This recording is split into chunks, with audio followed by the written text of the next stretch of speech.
লাগাতার অবস্থান কর্মসূচির আজকে ২৩তম দিন পালন করছেন তথ্য আপার প্রকল্পের যেই কর্মীরা রয়েছেন তারা। দর্শক আপনাদেরকে এই মুহূর্তে সরাসরি সংযুক্ত করেছি জাতীয় প্রেস ক্লাবের সামনে থেকে, এবং যেখানে কিন্তু আজকে ২৩তম দিনের মতো এই অবস্থান কর্মসূচি পালন করছিলেন তথ্য আপা প্রকল্পের দ্বিতীয় পর্যায়ের যে কর্মীরা রয়েছেন।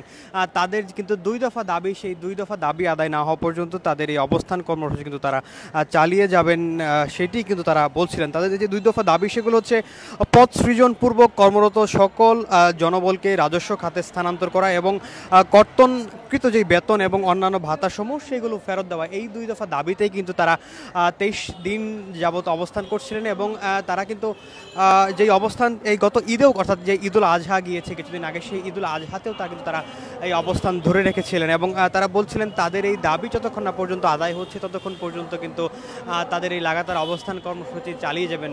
দর্শক আপনাদেরকে কিন্তু দেশ রূপান্তর লাইভে বেশ কয়েকবার দেখানোর চেষ্টা করা হয়েছে বিগত সময়গুলোতে তাদের যে দাবিগুলো ছিল সেই দাবিগুলো নিয়ে, এবং তারা যেমনটি বলছিলেন তাদের এই যে দাবিটি রয়েছে, দুইটি দাবি, যে রাজস্ব খাতে স্থানান্তর এবং যে কর্তনকৃত বেতন এবং অন্যান্য ভাতাসমূহ সেগুলো যতক্ষণ সেই এই যে ২ দফা দাবি কিন্তু তারা তাদের যে দাবিগুলো নিয়ে কিন্তু মহিলা এবং শিশু মন্ত্রণালয়ের যে কর্মরতরা রয়েছেন অর্থাৎ সচিবরা রয়েছেন তাদের একটি বৈঠক ইতিমধ্যে হচ্ছে, এবং তারা প্রত্যাশা করছেন সেই বৈঠক থেকে তাদের দাবিগুলো পূরণ হবে, সেই বিষয়টি কিন্তু তারা বলছেন। আমরা কথা বলার চেষ্টা করব একজন আন্দোলনকারীর সাথে।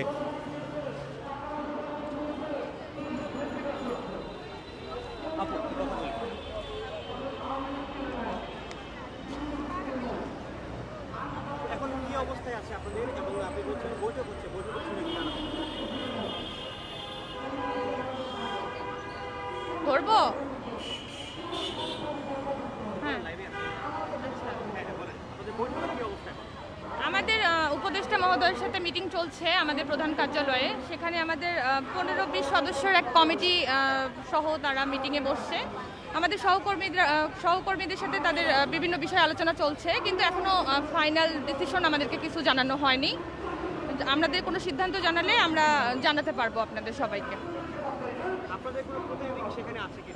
হ্যাঁ, আমাদের ২০ সদস্যের একটা কমিটি টিম গেছে, সেখানে প্রতিনিধিরা গেছে। আমরা তো অবশ্যই আমরা এতদিনের যে আমাদের আজকে ২৩তম দিন, এই ২৩তম দিন ধরে যে রাস্তায় যে কর্মসূচি চলছে, তো আমাদের তো একটাই দাবি যে আমরা যেন জনবল সহ রাজস্ব যেতে পারি। তো অবশ্যই আমরা চাবো যে আমাদের এই দাবি মেনে নেওয়া হোক।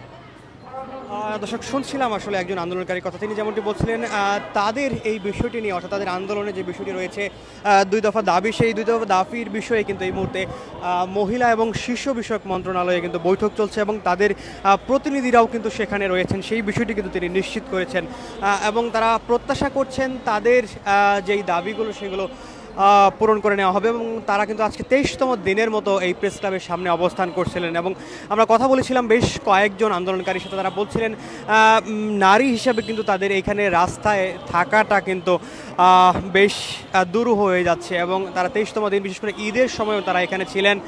তাদের থাকা এবং বিশেষ করে ওয়াশরুমে যাওয়ার বিষয়টি কিন্তু তারা বারবার বলছিলেন তাদের কষ্টকর হচ্ছে। তাদের এই দাবিটি যেন দ্রুত সময়ে মেনে নেওয়া হয় সেই প্রত্যাশাই কিন্তু তারা করছিলেন।